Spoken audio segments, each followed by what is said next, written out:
Hello, Ingrid. Hi, how are you? Not too bad. How are you? Can you hear I'm me good. okay? Yes, you sound great. Perfect. I got my new sort of like podcasting set up with my microphone here, so I just Wow, I want feel to make sure special. everything's working. Yeah. Awesome. Let's start from the very beginning. I want to know a little bit about how you guys got started because I read it was Craigslist and Kijiji.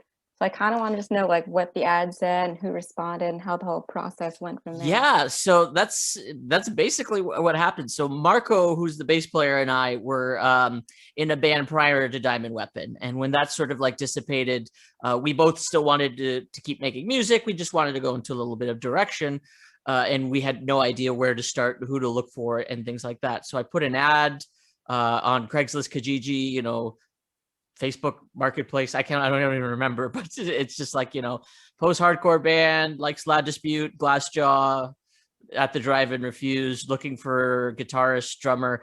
And at the time it was singer as well. And we found Nick and Jason that way. Jason was especially an amazing thing because his audition was the night of a major snowstorm we had in Toronto, where we got like 20 centimeters of snow.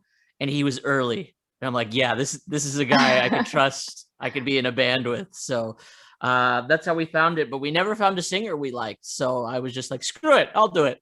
And that's sort of how it came about. But yeah, it's like we didn't know Nick and Jason prior to starting the band. And it's just one of those things where Kijiji actually works out, and it worked out well. Awesome. Yeah, so now you guys have a new EP coming out. So I want to ask a little bit about that as well. What was Mm-hmm. sort of the inspiration about it? Like, what would you say the EP is about as well? The EP is sort of, I mean, it's got different themes on different sort of things, but a lot of it is just sort of like how to be able to manage negative things, negative occurrences, both in your personal life and the world. It's one of the things where it's like, going through life is almost like boxing, and you're just trying to like duck as many punches and block as many punches as you can. And this is a record. It's like, okay, this is how we deal with it. We sort of look at life, and the world and what it is right now in this way, and we're trying not to pass judgment on it. I mean, we kind of do, maybe in like an accidental sense, but we try not to. It's just like this is the way we see the world. This is how it is, sort of thing. So was sort of like the underlying theme, I would say, of the new EP. Awesome. So I know one of the songs you released recently is called The House on 65th Street. So I want to Yes. ask, is there an actual house on 65th Street that the song is about? No, not really. I want to be diplomatic because this is the song was written about an actual relationship I was in that didn't work out, and I don't want to disparage anyone or say anything negative. It ended badly, but it also ended with quasi decent terms. But the address we lived in was 65 on East Liberty Street. So it was an apartment building. It wasn't a house, but that's where the 65 sort of like comes in, because it was the apartment on 65th. Close enough. Close, yeah, exactly. Yeah. So yeah, I know you guys released a lyric video for the song, and I want to ask whose cat is in the video? That would be my cat. Oh, that would okay. be Jackson, as I see your cat sort of going around in the background. Oh, there. no. Okay. That's all right. Jackson, come here and make friends. He's literally, I don't know if you can see, he's just lying down on the floor over there. But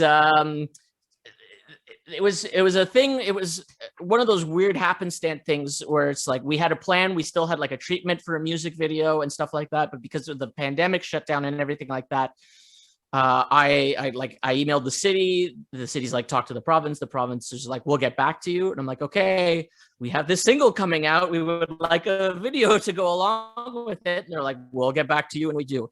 And it was well after the single came out. It was literally yesterday where they were like, okay, no, you can film a video as long as you follow these protocols. So it was, but we're like, we needed, we released the song, and it's like, we need something to go along with it, like a little visual means. And it's just like, okay, well, what do people like on the internet? Cats.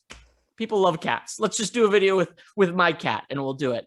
And it was a little bit thematic, though, is because Jackson, the cat in the video, in the relationship that I wrote the song about, we had originally adopted him together. So it's kind of fitting that, the song where I sing about the relationship, sing about that sort of relationship is, I got the cat that we adopted to be the starring actor in it.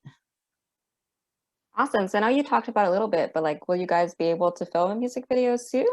Yes. Cool. I literally, we have a theme. I'm looking at like venues just so we can possibly to film it. Nothing's concrete, but I'm hoping within maybe like the next 2 weeks and maybe before the end of June, we could get the video out there. Awesome.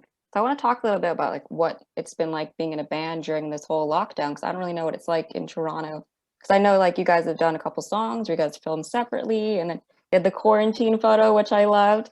Yeah, I guess you can talk more about that.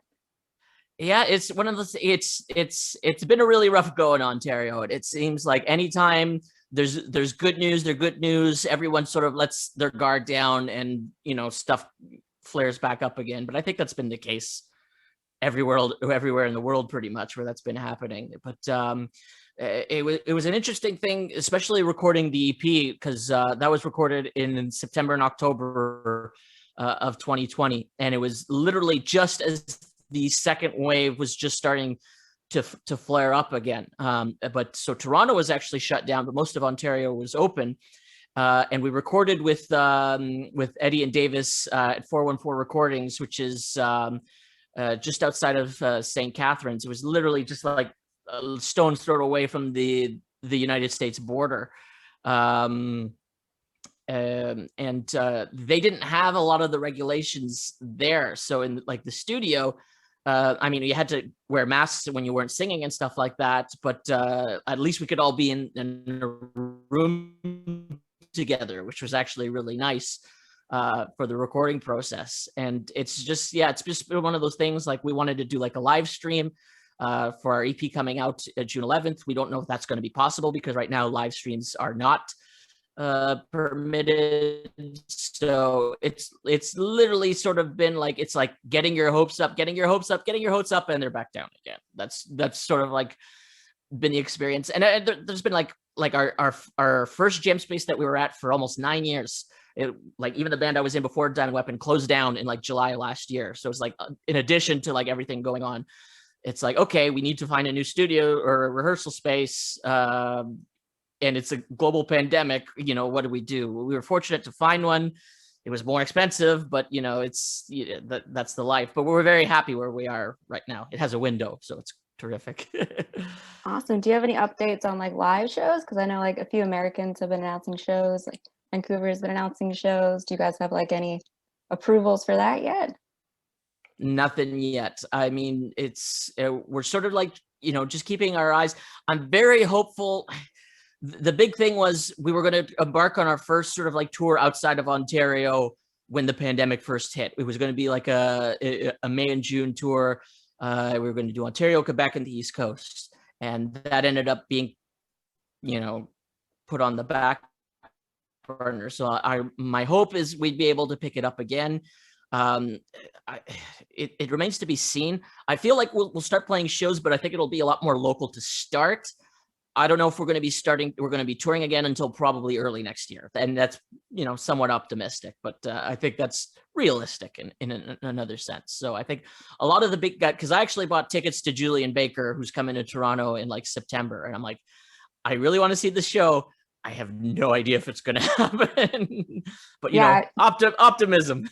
So, but yeah, I think if all goes well and, and things start, keep trending down, I think for smaller bands, early next year is a realistic sort of like target. So I think that's what we'll do. And hopefully we can make up for the tour we never had next year.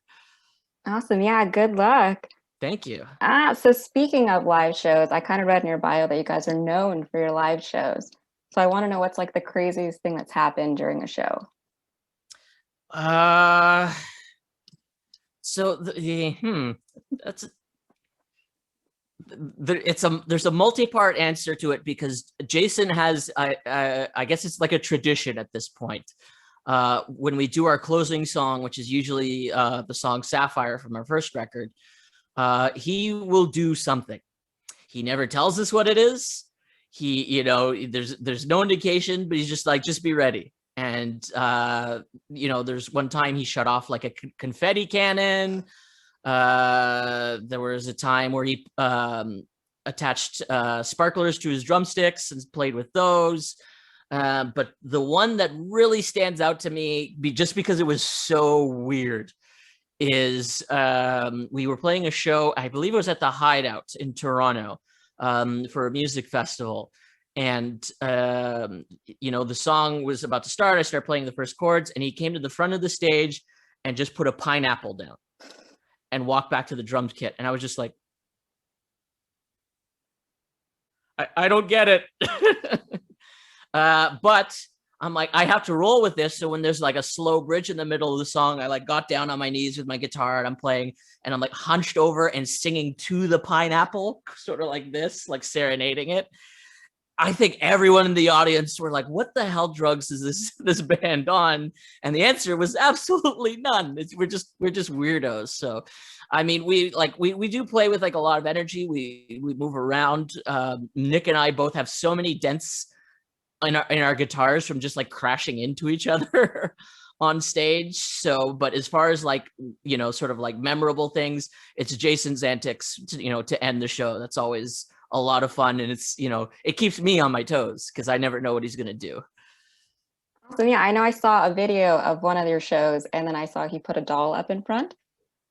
Oh, the gnome. Yeah, exactly. Yeah. That was also one of those moments where I'm like, I don't get it, but okay.